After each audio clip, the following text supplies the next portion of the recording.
Never buy a condo. If you've ever heard someone say condos are terrible ideas, this video is for you, because today I'm going to start by telling you why you might never want to buy a condo.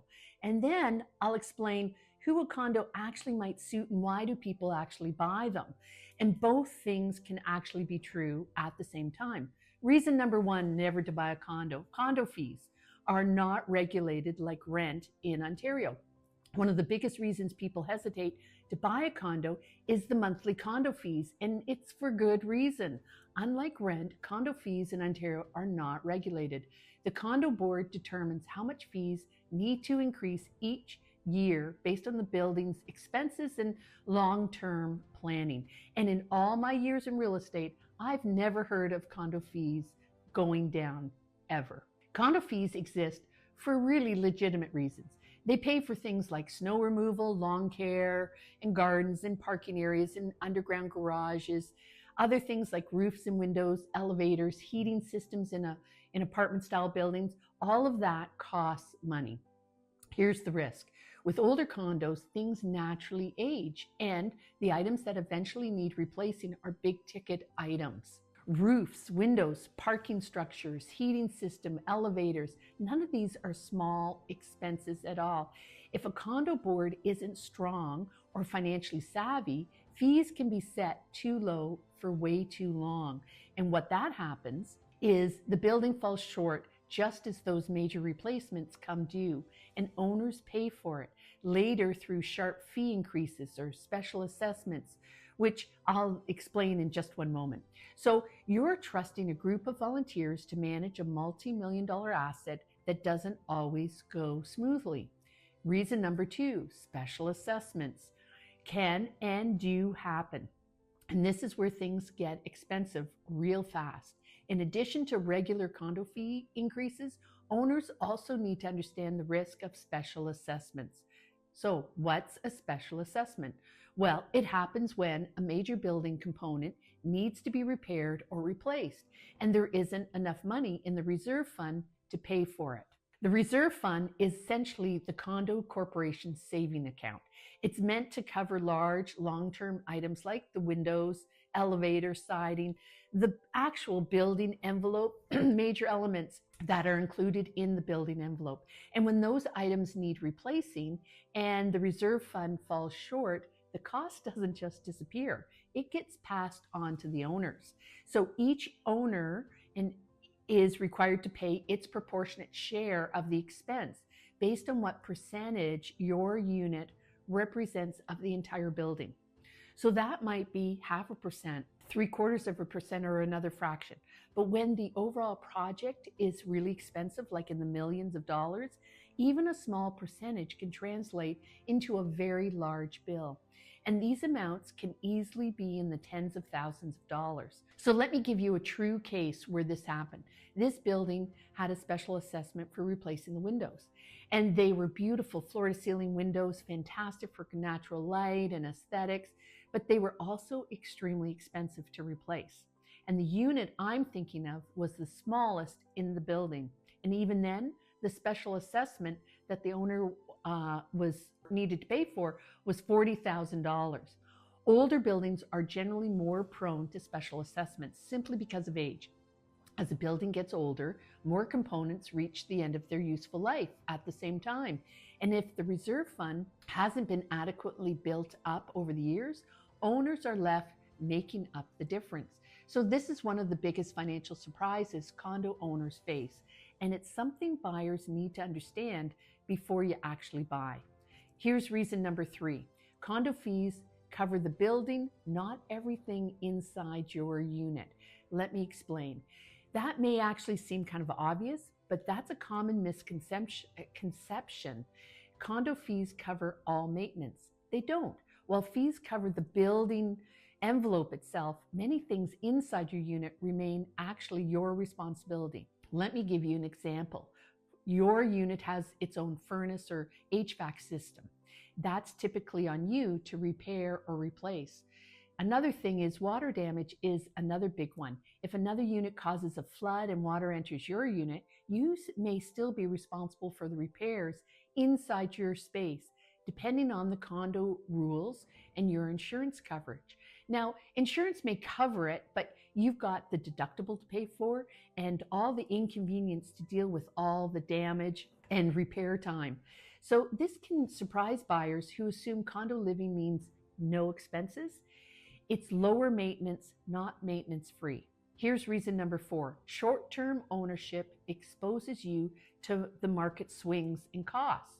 So what do I mean? Well, if you're not planning to live in a condo for at least 5 to 10 years, you're opening yourself up to market swings in value that are completely outside your control. Now, add in selling costs like real estate commissions, legal fees, land transfer tax, moving expenses. Short-term ownership can be financially risky then, especially in a slower or correcting market. Timing matters more than people realize with real estate. Here's reason number 5 not to buy a condo. Sound transfer in many condos can be an issue. Many newer condos are built using wood framing and drywall rather than concrete because of affordability. Often that means sound travels. You might hear running water, footsteps from heavy walkers above you, or noise from your neighbor's TV or music. I was recently showing a condo and could clearly hear water moving through the pipes from another unit. So now, to be fair, this happens in houses too. Plumbing noise isn't unique just to condos, but in a condo setting where walls and floors are shared, some people find it much more intrusive than you think. And if quiet is high on your priority list, this is something you really need to experience in person before buying a condo. Reason number 6, some condo layouts and lack of outdoor space can feel really limiting to people. Not all square footage is created equal. Some condos have long entry hallways that eat up usable space. Others have odd layouts with rounded walls or strange angles that make furniture placement really difficult, and rooms feel smaller than the actual square footage suggests. Another major consideration is outdoor space. If the condo doesn't have a balcony, you have no private outdoor area at all. And during the pandemic, this really became incredibly important. I know a couple who sold a condo with no balcony specifically to buy another one that had a balcony. Especially in high-rise city core buildings where outdoor space is already at a premium, living without a balcony can start to feel a little like living in a box. Here's reason number 7. Renting out a condo in Ontario can be challenging. If you're buying a condo as a rental property, investment value, there's another layer to consider here. In Ontario, removing a tenant, even for non-payment of rent, can take months. Right now, it's approximately 4 months just to get a hearing at the Landlord-Tenant Board, and you're going without payment. And if your case isn't heard that day, you may need to reschedule and wait for another date, adding to all your costs.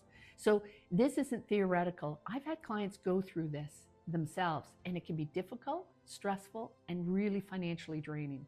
So with all of that said, why are there so many condos? Why do people keep buying them then if there's all these issues? Well, for the right person, a condo can actually make a lot of sense. One of the biggest reasons is lifestyle.